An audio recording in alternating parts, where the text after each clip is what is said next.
more than 3 decades now, I have undertaken to investigate and expose creatures of darkness to the purifying light of truth and knowledge.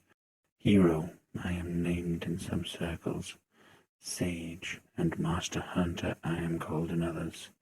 That I have survived countless supernatural assaults is seen as a marvel among my peers. My name is spoken with fear and loathing among my foes. In truth, this virtuous calling began as an obsessive effort to destroy a vampire that murdered my child, and it has become for me a tedious and bleak career. Even as my life of hunting monsters began, I felt the weight of time on my weary shoulders. Today I am a man who has simply lived too long.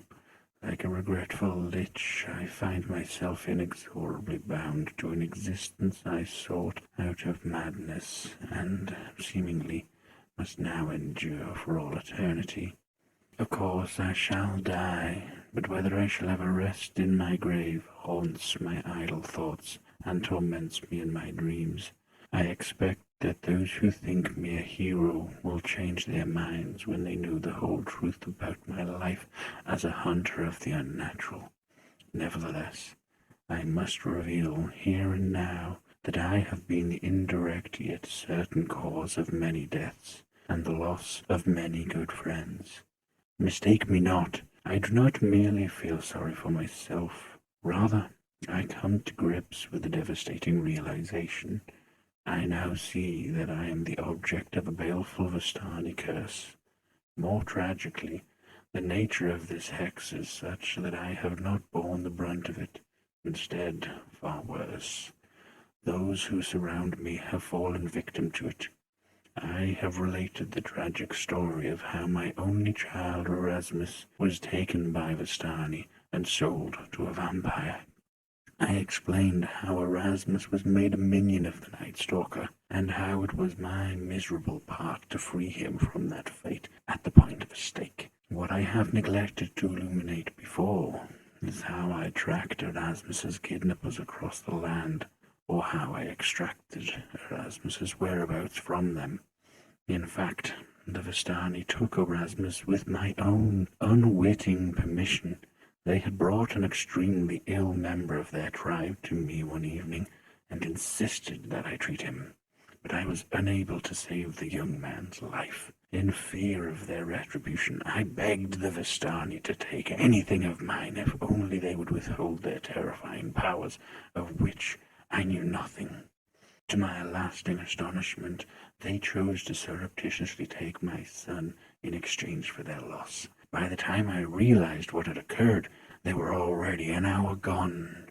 Incensed beyond reason, I strapped the body of the dead young man to my horse and doggedly followed the Vistani caravan through the woods, naively allowing the sun to set before me without seeking shelter from the night. Shortly after darkness fell, I was beset by undead that would have slain me had not their master, a lich, intervened and spared my life for reasons that I do not completely understand. He somehow detected me and, with his powerful magic, took control of a pack of zombies that wandered in the forest. He spoke to me through the mouths of the undead things and placed a magic ward against undead on me. Then animated the dead Vistana and bade it tell me where I could find its people. Unfortunately, I say in hindsight, the plan worked. I found the child stealers, and my unwelcome entourage included a growing horde of voracious undead that could not touch me thanks to the Lich's ward. When I found the caravan, I threatened to set the zombies on the Vistani unless they returned my dear boy. They replied that he had been sold to the vampire Baron Metis. Something inside me snapped. I released the zombies, and the entire tribe was eaten alive. Yet the story has not ended. Before she died, the leader cursed me, saying, "Live you always among monsters, and see everyone you love die beneath their claws." Even now, so many years later, I can hear her words with painful clarity. A short time later, I found my dear Erasmus made into a vampire. He begged me to end his curse, which I did with a heavy heart. The darkness had torn him from my loving arms forever, and I foolishly believed that the curse had extracted its deadly toll. I wept until an insatiate desire for vengeance filled the bottomless rift in my heart.